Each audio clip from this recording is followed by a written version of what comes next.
Sup guys, it's Alex here, and welcome to the 2024 NCAA Tournament predictions, March Madness predictions, whatever you want to call it. It has been a long road to get here, a pretty quick march to get here, honestly, but I am so excited to bring you guys my tournament predictions here. Man, it's been a crazy college basketball season, as evidenced by yesterday, to where 3 of the top 4 number 1 seeds, which we'll get to here in a second, all lost yesterday. We had Houston, who put up a stinker of a performance, 41 points in the Big 12 championship. We had Purdue lose in overtime to Wisconsin. We had North Carolina lose to NC State. Really, this tournament is anybody's game. I mean, for the most part, even one of the 1 seeds here, North Carolina, I believe they had 6 losses this season, so it is completely wide open. We've seen upsets galore throughout the course of the non-conference season, throughout conference season, the conference tournaments, and now for the postseason tournament. We'll kind of go region by region here. Usually I end up going round by round, but that can take a little bit of time. So we'll go region by region, pick a winner to advance on to the Final Four out of each one, and then we'll meet back up in the middle of the bracket for the Final Four and then championship game there. It's going to be an absolutely crazy college basketball tournament here. It's been a crazy season so far. There's a lot of parity, which we've seen throughout college basketball. I mean, just heck, look at last year. When we had 4-seed UConn, 5-seed San Diego State, 9-seed Florida Atlantic, and then I think it was Houston who was the other Final Four team. I just drew a blank whenever I was talking about this. Who was the other Final Four team? Maybe it was Miami. I don't remember off the top of my head. But anyway, it is going to be an absolutely crazy tournament. Some good bracketing here, some crazy brackets too. I mean, we can talk through some actual seeds here that I was surprised by. There was Gonzaga, which was a 5 seed. I had them, if you watch my bracketology video from this morning, I had them, I believe, as like an 8 seed. And here they are as a 5 seed, much higher than people expected. For the bubble as well, taking a look at those first 4 out teams, if you're going to watch my selection show reactions video. Maybe it'll still be up whenever you're watching this. CBS Sports loves to take it down and give me copyright strikes for that, so we'll see if that video makes it up. But the first 4 teams out of the tournament this year were Oklahoma, Indiana State, Pittsburgh, and oh my gosh, I'm drawing a blank on what the other team was. I can't remember off the top of my head, to be honest, but it was an absolutely crazy bubble that was shrink because of the crazy results, like NC State beating North Carolina, securing a bid when they were nowhere close to the tournament. Oregon winning the Pac-12, they were nowhere close to the tournament. UAB upsetting Florida Atlantic and winning the American, they were nowhere close to the tournament. So we had some crazy teams. Colorado State ended up being the last team in. But let's go ahead and get to our first region up here in the top left regional. We have UConn as the number 1 overall seed. They ended up winning the entire thing last year, so they're looking to go back-to-back. I mean, they're in a great position to do it. They've looked like one of the best teams, if not the best team, in college basketball this season, setting up here as the 1 seed. A pretty, I wouldn't say easy bracket for them, but a good bracket for UConn to be able to make it to the Final Four. But a couple other teams you got to watch out for here. Iowa State, a team that won the Big 12 tournament, a team that you need to watch out for. They've been playing fantastic basketball lately. Didn't lose at home this season. Yeah, Illinois, who just won the Big 10 tournament today, another team, firepower offense, one of the best players in the nation, and Terrence Shannon. Got to keep your eye out for them. Auburn won the SEC tournament this year. San Diego State, Florida Atlantic, all in this region. They made the Final Four last year along with UConn. A lot going on in this regional here, but let's go ahead and start making our predictions. Up first, obviously, we'll take UConn over Stetson. Don't think we're going to see a 16 seed pulling off the upset there. Florida Atlantic versus Northwestern. Going to be an interesting guard battle here of John L. Davis versus Boo Buie out of Northwestern. But give me Florida Atlantic to advance on there. I think they're going to at least win another tournament game like last year. San Diego State and UAB, I think UAB's Cinderella run through the American Conference tournament is going to come to an end here. I got San Diego State advancing on. Then we're going to have Auburn here moving on past Yale as well. Then we're going to have Duquesne pulling off our first upset of the tournament. 11-seed Duquesne, the Dukes beating BYU here. A team, Duquesne, I believe, was the 5 seed in their conference tournament. Came from out of nowhere to win the Atlantic 10 tournament. If you watched my Atlantic 10 predictions video, I mean, I'm pretty sure I had them losing in the first or their first game, not necessarily the first round. But Duquesne, I got here pulling off the 11/6 upset. They've been looking pretty good. Then Morehead State is a team that could pull off a first-round upset, but I just don't think it's going to happen. I got Illinois advancing on there past Morehead State. Then we have Drake versus Washington State here. This is going to be a very technical, very clinical matchup here. It's going to be very interesting to see who can make it out of this matchup there to advance on against Iowa State. But give me the 10 seed Drake Bulldogs. That's not disrespectful at all to Washington State. Fantastic season for them. Their first NCAA tournament appearance, I believe, since 2008. But give me the Drake Bulldogs, winner of the Missouri Valley Conference. And then Iowa State will move on past South Dakota State. Then for a spot in the Sweet 16, UConn and Florida Atlantic, two teams that made the Final Four last year, now beating up here in the second round. Give me the Huskies to advance on there. Then San Diego State versus Auburn, two teams that have had pretty good NCAA tournament history lately. San Diego State made the runner-up last year, obviously. Auburn made the Final Four a few years ago. Give me the SEC tournament winners, though. San Diego State is a team that can go ice cold at times. I mean, just look at the Mountain West Championship game where they went like 5 minutes, the last 5 minutes of the game without scoring to end up losing to New Mexico. Give me Auburn to advance there. Then we have Duquesne versus Illinois. Don't think we're going to see a Cinderella bid out of this regional here. Give me Illinois to advance on there along with Iowa State, moving on past Drake. So in this regional, I mean, it's a bad one to kick off with because there's not really too many upsets that I see happening in this regional. I think the cream is going to rise to the top here in the top left regional. We're going to have UConn advancing on to the Elite Eight past Auburn and Bruce Pearl. Then Iowa State versus Illinois. I think this is going to be a fantastic matchup here. I think both these teams are Final Four contenders, but give me the Cyclones of Iowa State advancing on there past Illinois. I think the way that that team plays their brand of basketball, both teams won their, I mean, really all four teams here that are standing out of this conference won their conference tournament. So that sets up UConn versus Iowa State here for a spot in the Final Four. I think that Iowa State's a team that could have made the Final Four in a different regional, but give me the Huskies. I mean, it's chalk to pick the number one overall seed to advance on to the Final Four, but they're the defending national champions. They're the number one overall seed for a reason. They ran the Big East this season. Give me the Huskies to advance on there to the Final Four. So then we'll scroll down here to the bottom left regional. We'll go a little bit out of order to basically the number 4 overall seed. We'll start off with North Carolina versus the winner of Howard and Wagner. I think Howard will probably end up winning that game, but it's going to be a moot point. We got North Carolina advancing on there. But then Mississippi State versus Michigan State. That's going to be a very interesting 8-9 game there. I think that's going to be a game that could pull off an upset against North Carolina, whoever wins that game. But give me Tom Izzo, give me the preseason top 5 team in Michigan State to pull off the upset, or I guess slight upset if you want to call it that. Seed-wise, it's an upset, but I mean, it's a 9/8. But then speaking of upsets, give me 12 seed Grand Canyon pulling off the upset over 5 seed St. Mary's. Give me the Antelopes. Give me Bryce Drew's squad advancing on there over in Spokane, Washington, a team that I've been mentioning a lot in bracketology throughout this season. So keep your eye out for the Antelopes there. I got 12 seed Grand Canyon advancing on, where they will face Alabama, the high-flying offense of Alabama, beating Charleston there, which sets up Clemson versus New Mexico in our next first-round matchup. Give me the Lobos. Another first-round upset here with New Mexico here, advancing on past Clemson. New Mexico, one of the hottest teams, if not the hottest team in the nation right now, running through the Mountain West Conference, leaving no doubt. They were a bubble team heading into the last weekend of the season, but here they are winning the Mountain West Conference. I think that they pull off the upset there against Clemson, who I feel is kind of right for a first-round upset.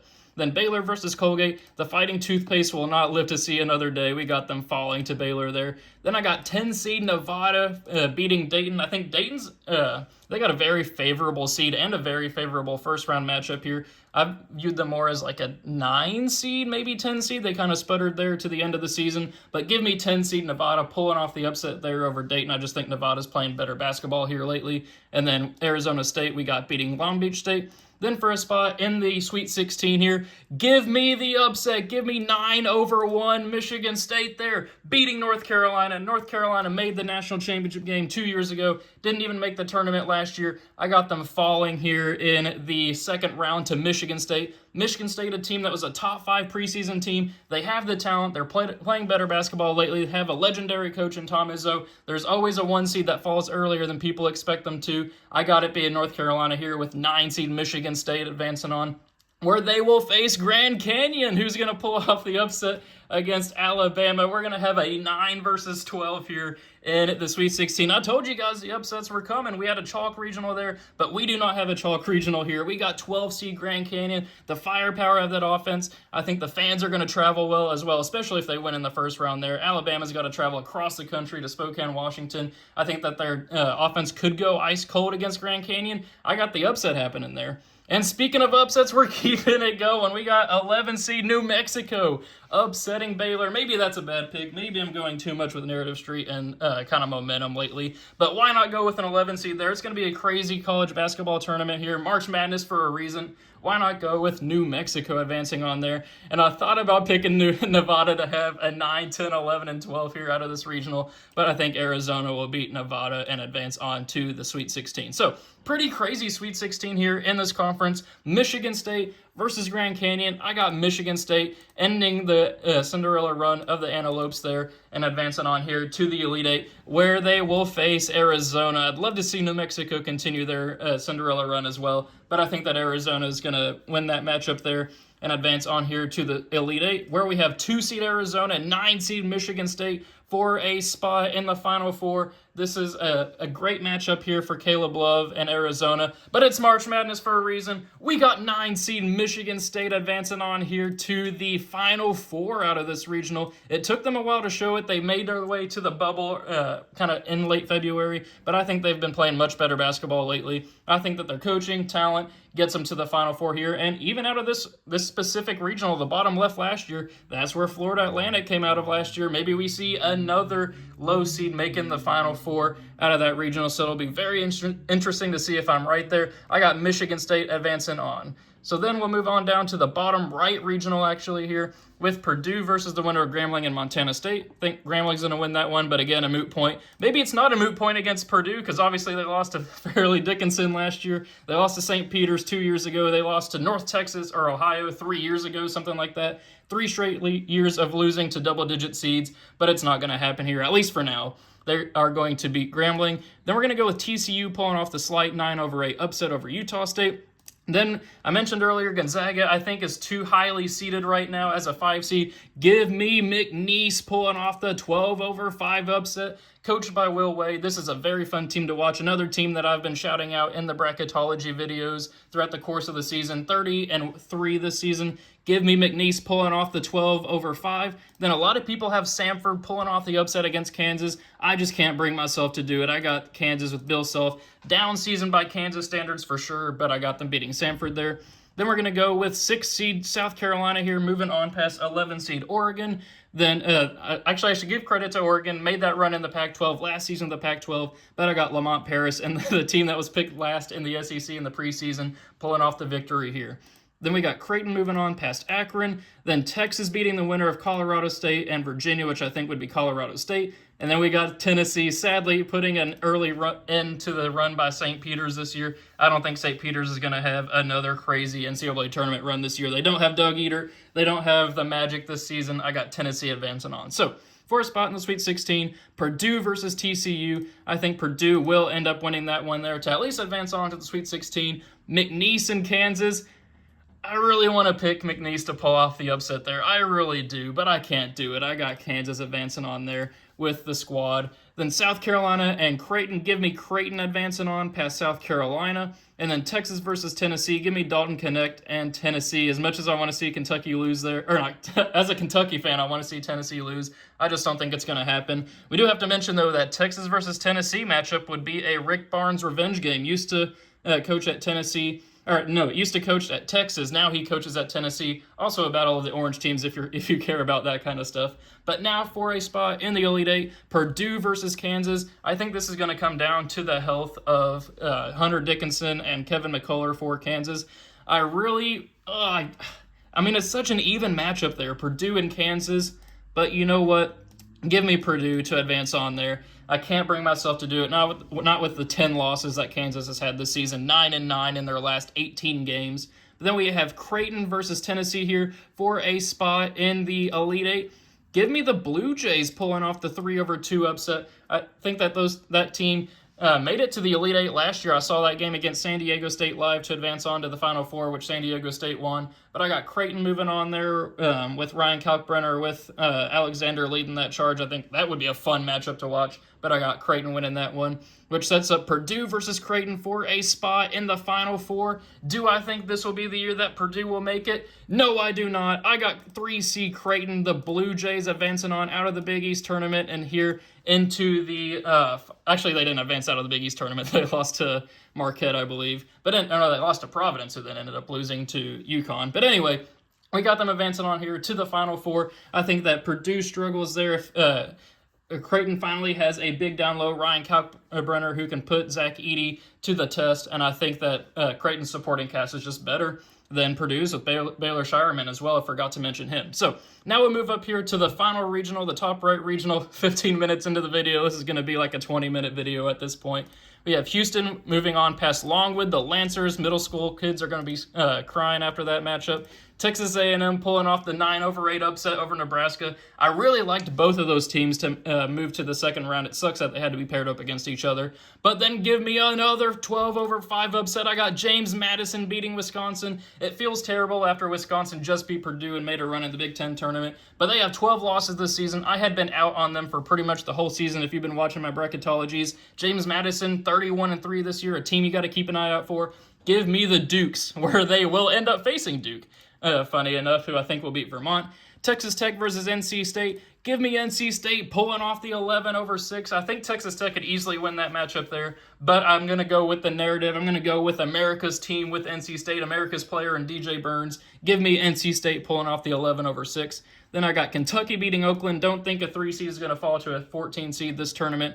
Give me Boise State beating, the winner of Colorado State and Boise State. Give me them to beat Florida there. It's been a thing every year that the first four has been a thing. I think there's maybe been 1 year this hasn't happened, but one of the teams that ends up winning or in those playing games ends up winning a game in the tournament. I think this is the matchup where it will happen. Florida was a team that I had in the Elite Eight in the bracketology video this morning, but Florida lost, I think, their starting center today in a gruesome leg injury. I hope they get better. I just don't think that they're going to have the depth there to compete now.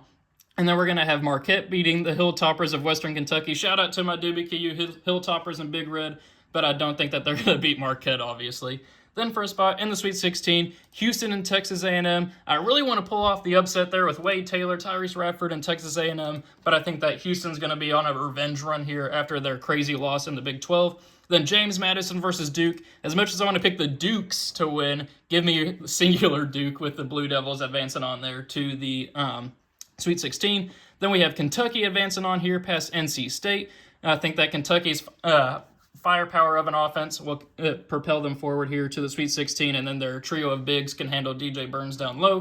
And then we're going to have Tyler Kolek and Marquette advancing on here to the Sweet 16. So another kind of chalky region up here, I do have to admit. We have Houston and Duke, and then Kentucky against Marquette. I could see James Madison pulling off the upset there over Duke, but I just think that the cream, again, is going to kind of rise to the top here. So Houston versus Duke for a spot in the Elite Eight. Give me the Cougars of Houston advancing on past Duke. Kentucky versus Marquette. I think that whoever wins this matchup here is going to advance on to the Final Four. Kentucky with their Robin Reed, the firepower of an offense, against Tyler Kolek, one of the best players in the nation, maybe the best guard in the nation in college basketball. I think whoever wins that matchup beats Houston to advance on to the Final Four. Give me the Wildcats. Give me Kentucky advancing on there. A team that is scary with their defense.